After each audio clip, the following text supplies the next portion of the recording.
कार्यक्रम के पुण्यार्जक परिवार हैं Shri Parasnath re rolling mills limited, Durgapur 1, Bardhaman, Paschim Bengal. Amita Jain, wife of Anil Kumar Jain. Sangeeta Jain, wife of Vipin Kumar Jain.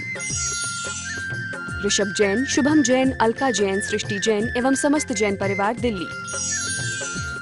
स्वाध्याय महिला मंडल बड़ा मंदिर एवं महिला मंडल मंदिर जी, मुशर्रफन, जयपुर। प्रकाश पद्मन्ना मुगड़ी, शैला प्रकाश, अनूप प्रकाश, प्रांजल जतिन मेहता, केवल जतिन मेहता, यशवंत नगर, कोल्हापुर, महाराष्ट्र। डॉक्टर निर्मला कोठारी एवं कल्याण मित्र स्वाध्याय ग्रुप, पुणे। श्री सुभाष जैन, श्रीमती सरोज जैन, श्रीमती रेणु जैन, श्रीमती अंजलि जैन, श्रीमती आरती जैन, सानवी, वर्धन, आरव, कुवम, सोनीपत, हरियाणा। श्रीमती श्रीमान एवं पुत्री की ओर से गुप्तदान। मानक चंद, कमला देवी, राकेश, नीतू, ऋषभ एवं आयुषी मुशरफ, B123, सेठी कॉलोनी, जयपुर, राजस्थान। जय जिनेन्द्र अठविह कम्म मोके, अठ गुणढे अणुममे सिद्धे, अठम पुण विधि विठे, निठ्य कज्जे वंदिमो निचम।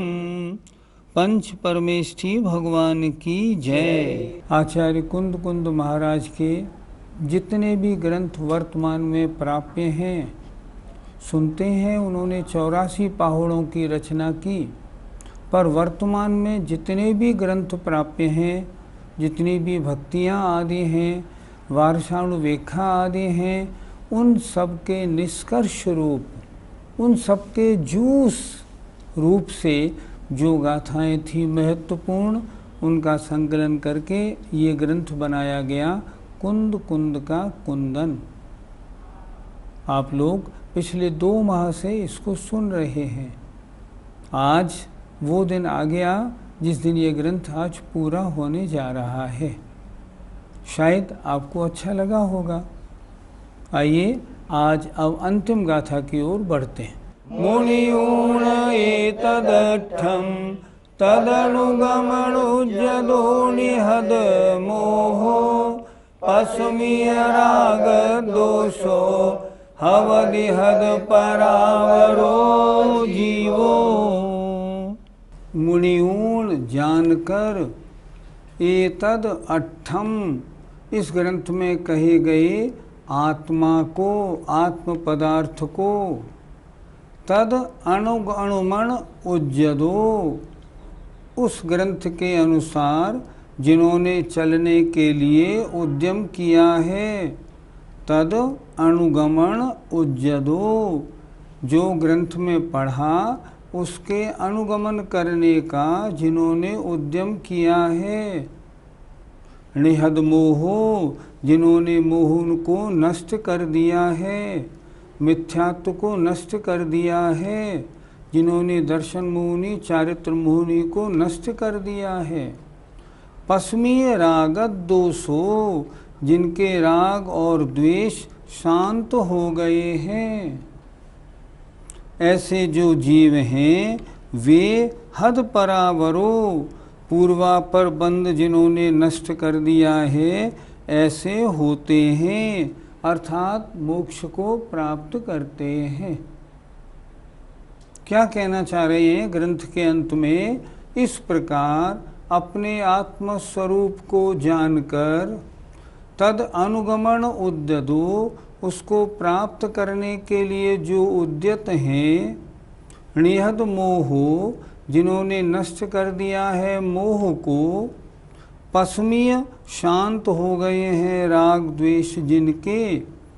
इस ग्रंथ को जो पढ़ेगा उसका मोह तो नष्ट होगा ही होगा, उसके राग द्वेष शांत होंगे ही होंगे, और जो आत्मा स्वरूप को प्राप्त करने के लिए उद्यत होगा ही होगा। तो इस ग्रंथ को अच्छी तरह जानकर जो आत्मा के स्वरूप को प्राप्त करने के लिए उद्यत हैं, जिन्होंने मोह को नष्ट किया है, जिनके राग द्वेष शांत हो गए हैं, ऐसे जीव हद परावरो, पूर्वापर बंध को नष्ट करने वाले, मोक्ष को प्राप्त करने वाले होते हैं। अर्थात इस ग्रंथ के पढ़ने वाले अगर जो इस ग्रंथ में उन्होंने पढ़ाए हैं अगर उसको अपने जीवन में उतारें तो निश्चित रूप से उनके दर्शन मोहिनी और चारित्र मोहिनी नष्ट होते हैं और वे संसार से पार उतरते हैं। ये इस ग्रंथ को पढ़ने का फल है। पंडित जी, आचार्य कुंद कुंद महाराज जी ने इस ग्रंथ के स्वाध्याय का क्या फल बताया है? जिन्होंने पहले तो इस ग्रंथ को पढ़ा, पढ़ के अपने आत्म स्वरूप को जाना और फिर उस आत्म स्वरूप को प्राप्त करने के लिए जो उद्यत हुए हैं, अर्थात मैं अपनी आत्मा को किस प्रकार सम्यक दर्शन ज्ञान चारित्र रूप मोक्ष मार्ग से युक्त बनाऊं, ऐसे जो उसके लिए उद्यत हुए हैं, उस उद्यतपने से उन्होंने क्या किया? सर्वप्रथम मोहिनी कर्म को नाश किया है। दूसरा क्या किया? उनके राग द्वेष आदि कषाएं सब शांत हो गए हैं। और तीसरा उन्होंने क्या किया कि इन दोनों कारणों से राग द्वेष शांत और मोहिनी कर्म के नष्ट होने से अब उन्होंने संसार का किनारा पा लिया है। धीरे धीरे जो पहले बंद हुए थे आगे बंद होंगे, सब नष्ट हो जाएंगे और उनको मोक्ष की प्राप्ति होगी।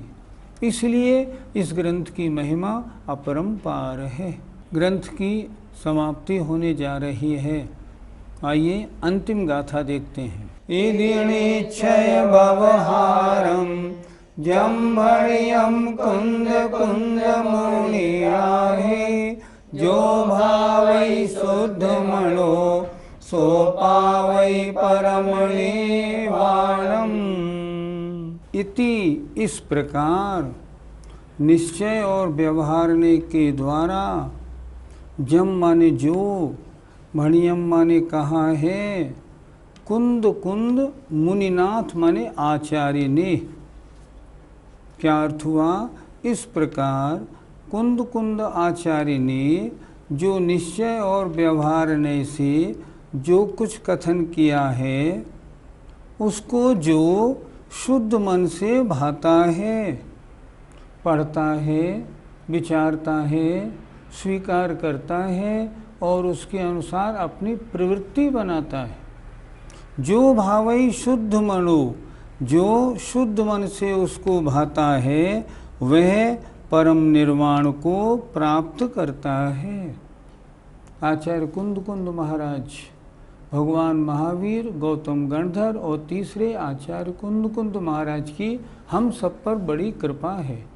इसलिए उन्होंने इतना सुंदर ये गाथा लिखी है। देखें, इस प्रकार कुंद कुंद आचार्य ने, मुनिनाथ ने माने आचार्य ने, जो निश्चय और व्यवहारने के द्वारा कहा है, उसको जो शुद्ध मन से भाता है, पहले तो पढ़ता है, समझता है, याद करता है, चिंतन करता है, स्वीकार करता है और अपने को उस तरह प्रवर्ताता है।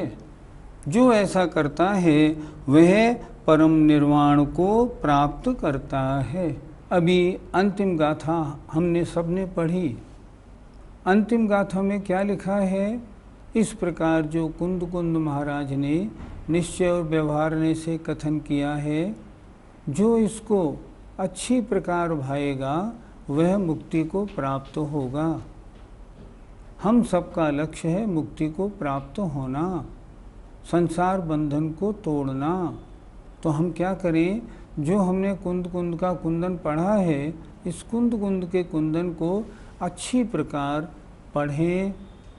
अभी तो आपने केवल यहाँ देखा, बहुत से लोगों ने, हमने अपने पास से लगभग 1000 लोगों को किताबें भिजवाईं। जिनके पास किताबें पहुँची वो उन सब किताबों में सिर्फ मिला के 134 गाथाएँ हैं। इनका बार बार धीरे धीरे स्वाध्याय करें। आपने देखा आचार्य कुंद कुंद महाराज ने जो कुछ भी लिखा है वो उस समय की प्रचलित भाषा, आम भाषा, प्राकृत भाषा में लिखा है। प्राकृत भाषा संस्कृत से सरल है, थोड़ा सा ज़रा सा भी अगर हम दिमाग लगाएं तो समझ में आती है। अभी आपने 134 गाथाएं समझी, हमने तो समझाने की कोशिश की। हमें शायद लगता है आप सबकी समझ में आई भी होगी। अब हमें क्या करना, आज कुंद कुंद का कुंदन पूरा हो गया। अब हमें ये करना है, इस किताब को उठा के नहीं रखना है। इस किताब में जो 134 गाथाएँ पढ़ी हैं, इनको हमें रिवाइज करना है। ध्यान रखिए, सारे शास्त्रों का सार आचार्य कुंद कुंद द्वारा जो कहा गया है वो इस ग्रंथ में मौजूद है। सम्यक दर्शन, सम्यक ज्ञान और सम्यक चारित्र के बारे में बहुत अच्छी शानदार चर्चा है। हमने इसमें क्या क्या पढ़ा, मैंने इसको नोट किया विशेष तौर पे। देखिए, पहले तो हमने पढ़ा मोक्ष मार्ग कितने प्रकार का है। गाथा नंबर 3 और 4 में मोक्ष मार्ग 2 प्रकार का, व्यवहार मोक्ष मार्ग और निश्चय मोक्ष मार्ग। व्यवहार मोक्ष मार्ग क्रिया रूप, निश्चय मोक्ष मार्ग आत्म रूप। सम्यक दर्शन के कारण भी हमने पढ़े। सम्यक दर्शन के कारण हैं भगवान के कहे गए वचन और उनके ज्ञानी पुरुष। हमारा काम है हम निरंतर उनकी संगति करें, स्वाध्याय निरंतर करते रहें, और जब भी किसी ज्ञानी के पास जाने का अवसर मिले तो हम उस अवसर पर उसके ज्ञान का लाभ उठाएं। सम्यक दर्शन के जो 8 अंग हैं, उनका समय सार जी में बहुत शानदार निश्चय की अपेक्षा वर्णन किया है। हर जगह व्यवहारने की अपेक्षा वर्णन मिलता है, यहाँ निश्चय की अपेक्षा वर्णन किया है जो बहुत सुंदर है। उसको भी हम बार बार चिंतन में लाएं कि वह क्या है। आचार्य कुंद कुंद महाराज ने 2 भेद किए चारित्र के, संयमाचरण और सम्यक्त्वाचरण। सम्यक्त्वाचरण माने सम्यक दर्शन के साथ होने वाली जो आचरण में विशुद्धि है, वह सम्यक्त्वाचरण चारित्र है। सम्यक्त्वाचरण चारित्र स्वरूपाचरण चारित्र नहीं, ये तो सम्यक दृष्टि के आचरण को बताने वाला है। इसमें संयम का प्रवेश नहीं है। लेकिन हमने गाथा नंबर 23 से 25 तक उसको अच्छी तरह पढ़ा। और हमने पहले अधिकार में और क्या पढ़ा, श्रावक और मुनि का आचरण कैसा होना चाहिए, ये हमने अच्छी तरह पढ़ा। ये पढ़ा हमने गाथा नंबर 27 से 29 तक। इस तरह हमारा पहला अधिकार रत्नत्रय का अधिकार हुआ। दूसरा अधिकार था उपयोग अधिकार। उसमें हमने क्या पढ़ा, पहले तो हमने द्रव्य गुण और पर्याय इनका स्वरूप पढ़ा, और फिर हमने अशुभोपयोग, शुभोपयोग और शुद्धोपयोग को पढ़ा। और पढ़ के हमने अच्छी तरह समझा ये उपयोग किन किन गुणस्थानों में होते हैं। हमें चाहिए हम इनके गुणस्थान जीवन भर याद रखें ताकि भटकन नहीं हो। अशुभोपयोग के गुणस्थान 1 से 3, शुभोपयोग के 4 से 7, शुद्धोपयोग के 7 से 12। 13 और 14वें गुणस्थान में उसका फल है। जो लोग चौथे गुणस्थान से शुद्धोपयोग मानते हैं, उनकी मान्यता गलत है। हम उनकी बात कदापि न सुने, क्योंकि आगम में एक भी प्रमाण नहीं मिलता। अगर वो अपने मन से बताते हैं, हमें स्वीकार नहीं। इस प्रकार दूसरा उपयोग अधिकार हुआ। तीसरा अधिकार है ज्ञान ज्ञेय अधिकार। इसमें हमने क्या पढ़ा, पहले हमने स्वसमय और पर समय का लक्षण पढ़ा। जो कर्म के उदय के फल में उलझी आत्मा है वो पर समय है, जो आत्म स्वरूप में लीन है वो स्वसमय है। गाथा नंबर 53 में हमने इसको पढ़ा। 3 चेतनाओं के स्वामी कौन हैं, आचार्य कुंद कुंद ने पंचाष्टकाय जी में लिखा। यहाँ गाथा नंबर 55 में आया। इसमें उन्होंने स्पष्ट बताया सारे संसारी जीवों के कर्म और कर्मफल चेतना होती है। ज्ञान चेतना तो संसार से परे जो 10 प्राण से रहित हैं ऐसे सिद्ध भगवंतों में होती है। बहुत से लोग चौथे गुणस्थान से ज्ञान चेतना मानते हैं, आचार्य कुंद कुंद उसे स्वीकार नहीं करते। ये तो कहते हैं ज्ञान चेतना किनकी है, ज्ञान चेतना सिद्ध भगवान में पाई जाती है। गाथा नंबर 55 में ये प्रसंग आया। अज्ञानी जीव कौन सा है? बहुत अच्छा प्रसंग आया। कर्म और नो कर्मों में, सांसारिक पदार्थों में, अपने द्रव्य कर्म और भाव कर्मों में मैं यह हूँ, ये मेरे हैं, जो ऐसा विचार रखता है वो अज्ञानी है। हमने क्या करना? हमें ये करना, जो कुछ दिखता है ये मेरा स्वरूप नहीं, जो जानने देखने वाला है वह मेरा स्वरूप है। नटशेल में समझ लीजिए, जो कुछ मुझे दिख रहा है ये मेरा स्वरूप नहीं। मेरा स्वरूप तो जो जानने देखने वाला है, मैं तो वह हूँ। जब ये धारणा बनेगी तब हम ज्ञानी बनेंगे। मेरा क्या है? मेरी तो मात्र आत्मा है। जितने दिखने वाले पदार्थ हैं ये सब नाशवान हैं, ये मेरा कोई भी नहीं है।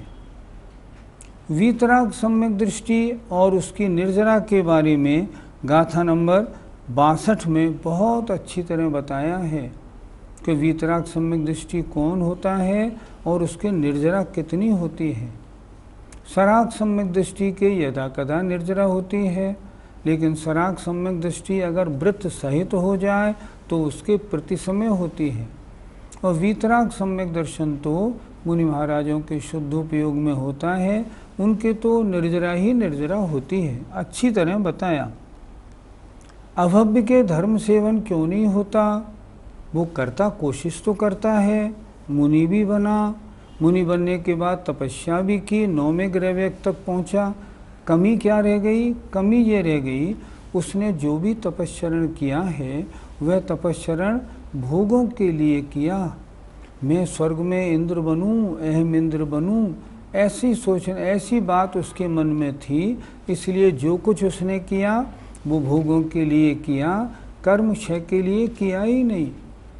उसके मिथ्यात्व का ऐसा प्रभाव है, कर्म क्षय करने की ओर उसकी दृष्टि जाती ही नहीं। वो तो भोग कैसे प्राप्त हों उस ओर दृष्टि रहती है। इसलिए अभव्य का संसार कभी नष्ट नहीं होता। आचार्य कुंद महाराज ने अकाल मरण को बहुत अच्छी तरह समझाया और उसके कारण भी बताए। विष की वेदना, रक्त का क्षय हो जाए, संक्लेश हो, शस्त्रों की चोट लगे, ऊपर पर्वत से या वृक्ष से गिर पड़े, उस कारण आयु जितनी बंधी है, जितने दिन में समाप्त होनी चाहिए, अगर उससे पहले खिंच जाए माने नष्ट हो जाती है तो उसे अकाल मरण कहते हैं। पूरी आयु भोग के अगर कोई जीव मरता है, इसका मतलब उसका काल मरण है। यह एक अकाल मरण किस किस के नहीं होता? देवनारकियों के नहीं होता, जो चरम शरीरी हैं उनके नहीं होता, और भोग भूमियाओं के नहीं होता। क्यों? क्योंकि ये पूरी आयु भोग कर मरते हैं। कुछ लोग कहते हैं अकाल मरण सर्वज्ञ की दृष्टि में नहीं है, ऐसा बिल्कुल नहीं। नहीं तो आचार्य कुंद महाराज कथन ही क्यों करते? इसलिए वो बात ठीक नहीं। कुछ लोग कहते हैं वर्तमान में हमको आत्मा दिखती है, हम जब देखते हैं तो, उनका ये कहना गलत है। आचार्य कुंद ने गाथा 78 में बहुत स्पष्ट बताया, हम मति श्रुत ज्ञानी परोक्ष ज्ञानी हैं, हमको आत्मा कैसे दिखेगी? नहीं दिख सकती। संसारी आत्मा अवधि ज्ञान का विषय बन सकती है, शुद्ध आत्मा तो केवल ज्ञानी का विषय होती है, क्योंकि अवधि ज्ञान अमूर्तिक पदार्थों को नहीं देखता। इस तरह ज्ञान ज्ञेय अधिकार हमारा पूरा हुआ। अंतिम अधिकार था श्रामण्य अधिकार। इसमें हमने क्या पढ़ा? जो लोग किसी भी कारणवशात, बहुत अच्छा विषय बता रहा हूँ, निर्ग्रंथ मुद्रा का आदर नहीं करते, वो क्या करते हैं, उसका क्या फल होगा? आचार्य ने बहुत अच्छा लिखा है गाथा 103 और 104 में। जो संयमी हैं, अच्छी तरह संयम पालन करते हैं, फिर भी जो उनमें दोष लगाते हैं, ये उद्देश्यक भोजन करते हैं, ये पूजनीय नहीं हैं, अगर ऐसे दोष लगाते हैं, आजकल कुछ लोग तो मुनियों में दोष लगाने का ही काम करते हैं, लगाते हैं, नहीं महान पाप का बंध होता है और वे मिथ्या दृष्टि हैं, हमको इससे बचना चाहिए। तो ये गाथा 105 में कहा गया। जिन शासन के 3 लिंग बताए। पहला लिंग बताया मुनि महाराज का, दूसरा एलक और क्षुल्लक का, और तीसरा आरिका और क्षुल्लिका का। उसका बहुत अच्छा वर्णन इसमें उन्होंने किया। जिन दीक्षा का स्वरूप क्या है? जिन दीक्षा तो निर्ग्रंथ रूप ही है। इसीलिए आचार्य कुंद कुंद महाराज लिखते हैं, आरिकाएँ चाहे पंचम गुण स्थान में उच्चता में स्थापित हैं, फिर भी उनकी दीक्षा नहीं होती, क्योंकि जिन दीक्षा उसी की होती है जो नग्न होता है। मुक्ति लिंग से नहीं होती, वेश धारण से नहीं होती, परिणामों की विशुद्धि से होती है। इसको गाथा नंबर 114-15 में बहुत अच्छी तरह बताया। कुछ लोग कहते हैं ये क्षुल्लक, केलक और आरिकाएँ मोक्ष मार्गी हैं, लेकिन आचार्य कुंद कुंद महाराज ने स्पष्ट घोषणा की, गाथा नंबर 116, णग्गो विमोक्ष मग्गो, नग्नता ही मोक्ष मार्ग है।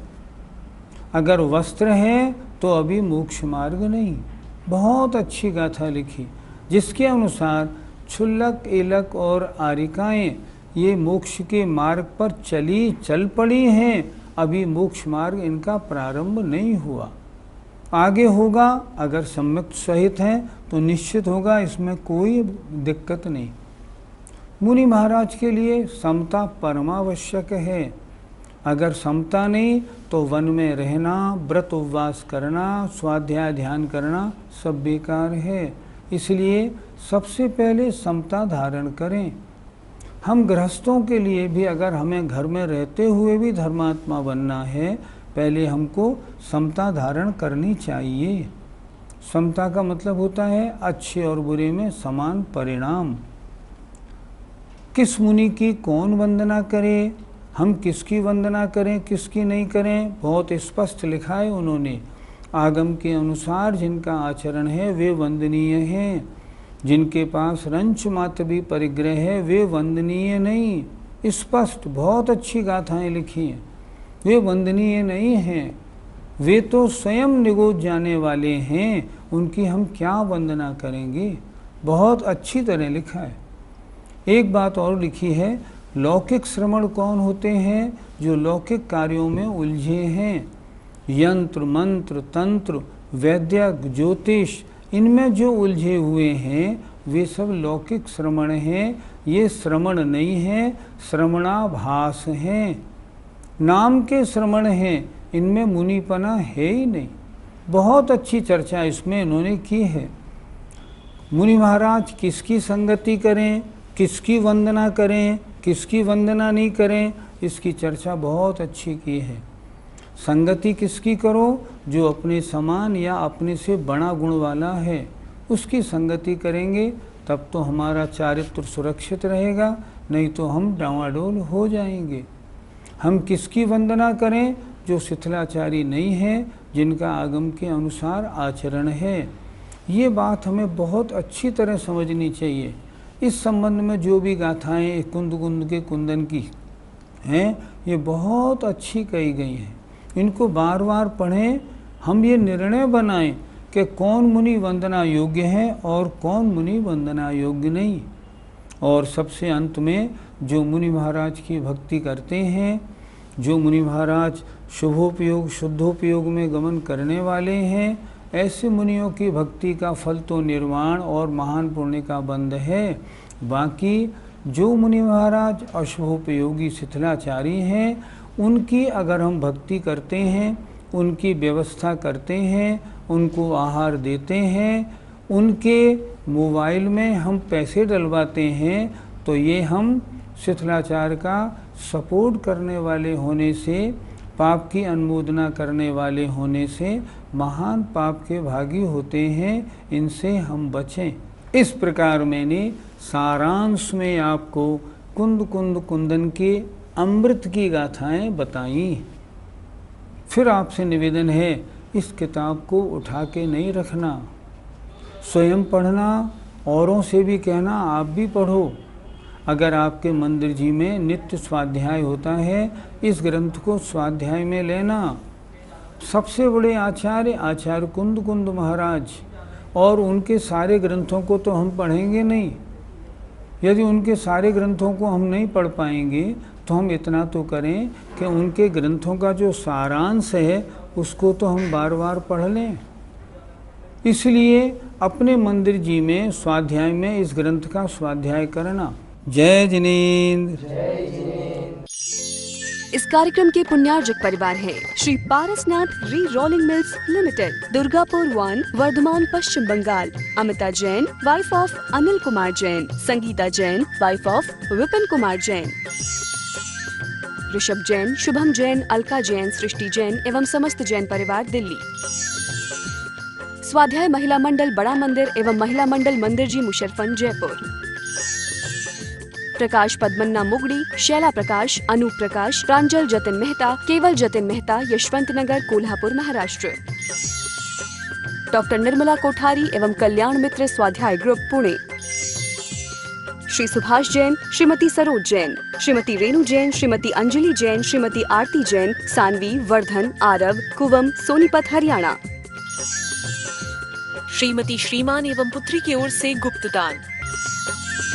मानक चंद, कमला देवी, राकेश, नीतू, ऋषभ एवं आयुषी मुशरफ, B123, सेठी कॉलोनी, जयपुर, राजस्थान।